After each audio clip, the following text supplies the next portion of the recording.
FactsVerse presents. 36 hours after she went missing, girl was found, but not alone. Charlie Campbell was a typical 2-year-old baby girl from Lebanon Junction, Kentucky.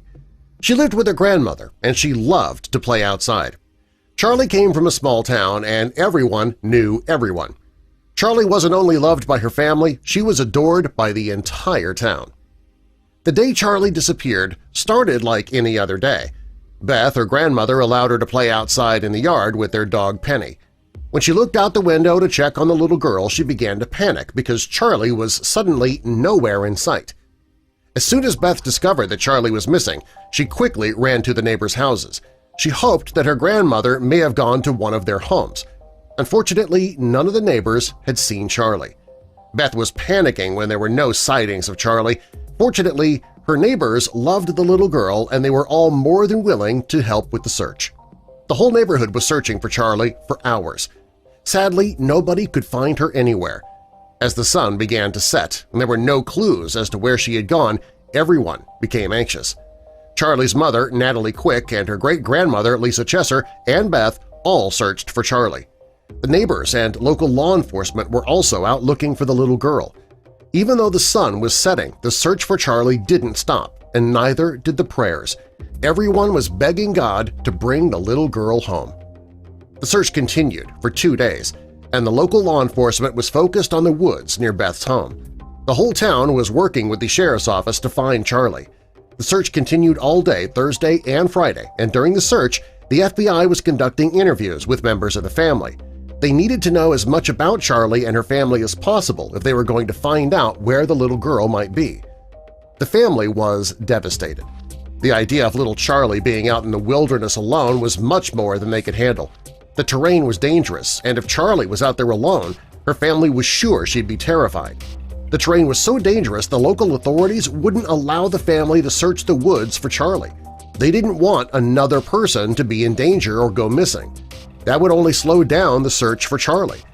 The sheriff got the police together along with the local firefighters and they went out to the woods looking for Charlie.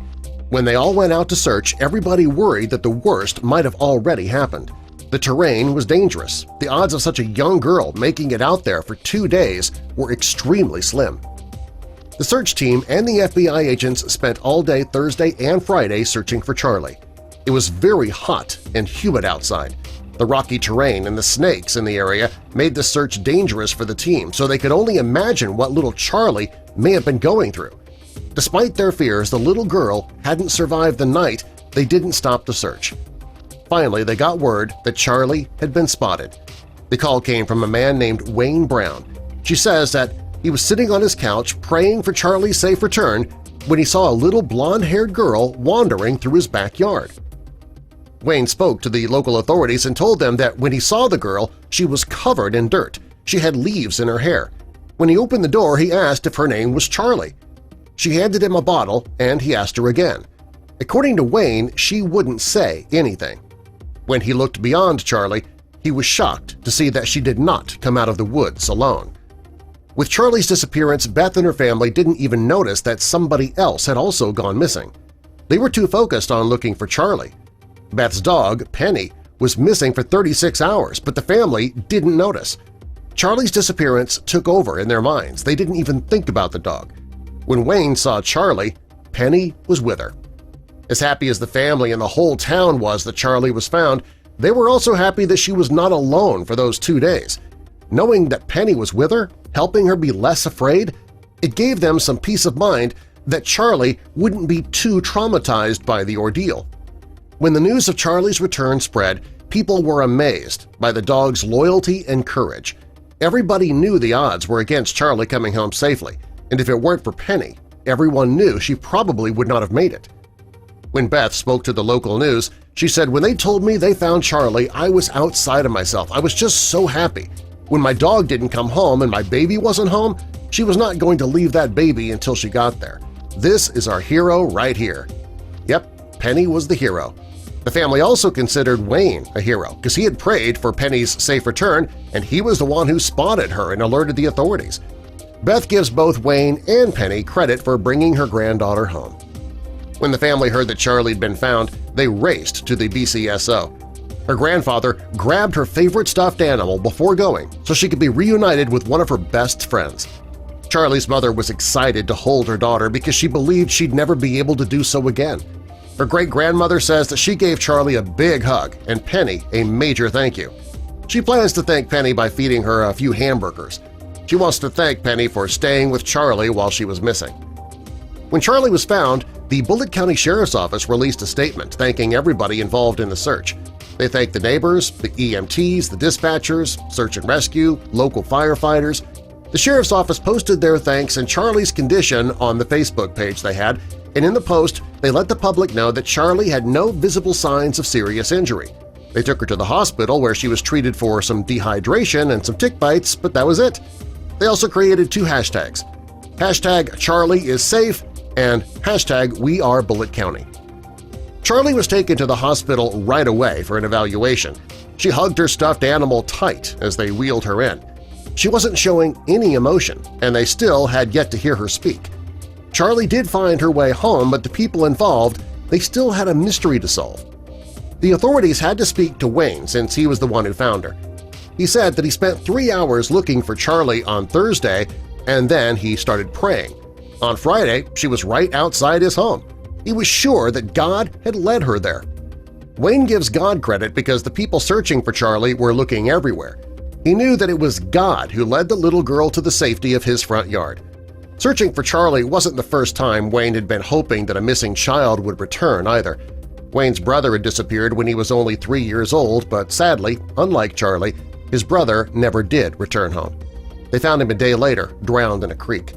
When his brother went missing, it was discovered the boy had wandered away from home and had to climb 3 fences. His body was found a mile away from the house by his own uncle. When Wayne first heard about Charlie's disappearance, he immediately thought about his brother.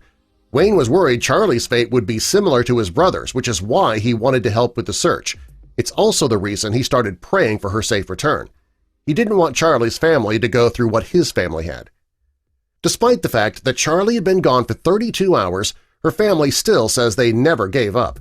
Charlie's mother says that she worried the authorities would eventually give up the search and Charlie would never be found. When the little girl was found, her family says that her disappearance was one of the hardest things they had ever gone through. The Bullitt County Sheriff's Office, they don't think that she was alone in the woods for 32 hours, although her great-grandmother, Lisa Cheshire, strongly disagrees with the police. According to Sheriff Tunnell, the whole thing ended too easily. He doesn't believe that Charlie was alone in the woods for over 2 days.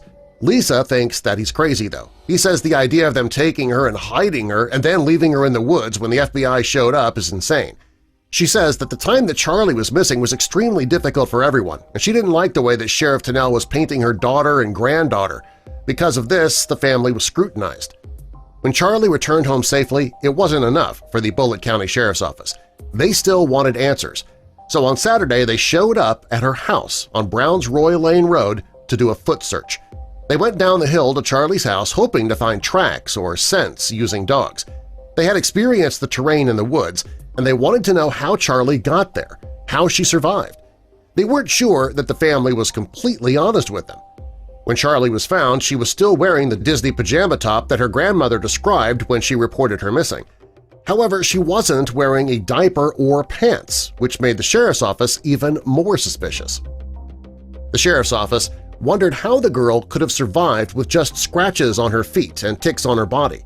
They started to wonder if there was a custody issue within the family since the grandmother had custody. When questioned, Charlie's grandmother says that there was no custody issue and that she and her daughter were happy with the current arrangement.